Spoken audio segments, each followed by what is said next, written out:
दादरमध्ये जे काँग्रेसचं कार्यालय आहे महाराष्ट्र काँग्रेसचं तिथे मोठा पोलीस फाटा जो आहे आता सध्या लावण्यात आलेला आपल्याला पाहायला मिळतो। खास करून जर आपण कालचं पाहिलं तर कालच्या घटनेनंतर त्याच्यावरती प्रतिक्रिया म्हणून भाजप जे आहे हे आंदोलन करते। कारण काल काँग्रेसचे नेते आणि विरोधी पक्ष नेते असलेले राहुल गांधी यांनी थेट पंतप्रधान नरेंद्र मोदी यांच्या निवासस्थानाबाहेर जाऊन आंदोलन केलं होतं। जवळपास 3 तास हे आंदोलन सुरू होतं आणि या आंदोलनामध्ये प्रियंका गांधी सहित काँग्रेसचे सर्वच ज्येष्ठ नेते मंडळी जे ते उपस्थित होते आणि जे जंतर मंतरवर आंदोलन सुरू आहे त्या विद्यार्थ्यांच्या मागण्या ज्या आहेत त्या मागण्या मान्य करावा आणि यासोबतच धर्मेंद्र प्रधान यांचाच नाही तर पंतप्रधानांचा देखील राजीनामा घेण्यात आला पाहिजे अशी मागणी त्यांनी केली होती। आणि त्यांच्या चर्चेसाठी स्वतः केंद्रीय मंत्री जितेंद्र सिंह गेले होते, मात्र त्यामधून कोणता मार्ग निघाला आणि शेवटी राहुल गांधी यांना तिथून पोलिसाचा बळ वापर करत जायचं त्यांना उचलून न्यावं लागलं, प्रियंका गांधींना उचलून न्यावं लागलं आणि त्यानंतर हे आंदोलन जे आहे ते थांबण्यात आलं होतं। मात्र त्याचे पडसाद आता मुंबईत उमटताना पाहायला मिळतात। आपण पाहू शकतो आता हे सर्व जे पोलीस आहेत या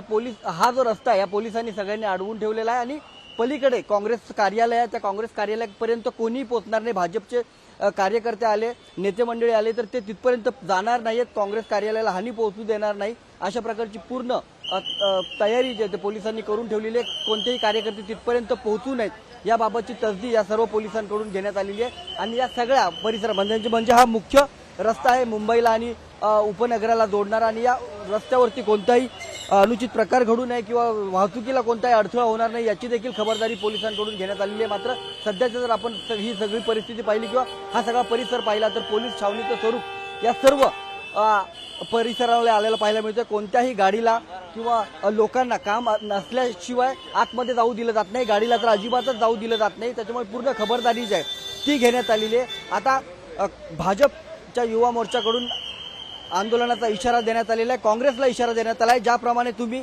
पंतप्रधानांच्या घराबाहेर आंदोलनं केली तसंच आता आम्ही काँग्रेसच्या कार्यालयाबाहेर आंदोलन करून या आंदोलनाला हिंसक वळण मिळू नये, कुठे काँग्रेसचे आणि भाजपचे कार्यकर्ते आमनेसामने येऊ नये याची देखील खबरदारी पूर्ण पोलीस प्रशासनाने घेतली आहे। त्यामुळे थोड्या वेळात हा मोर्चा भाजपचा इथे पोहोचेल अशा प्रकारचं म्हटलं जात आहे। मात्र सध्या जर आपण ही सगळीकडची परिस्थिती पाहिली आणि इकडे पोलिसांचा सगळा या परिस्थितीवर कंट्रोल पाहिला तर अगदी मोठ्या प्रमाणात सर्व लोकांची चेकिंग केली जाते।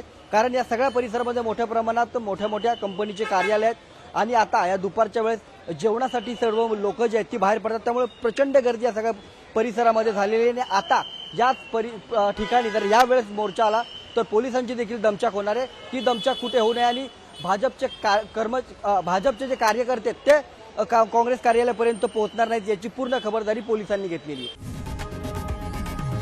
लोकशाही मराठी ऐका, पहा, जागरूक रहा।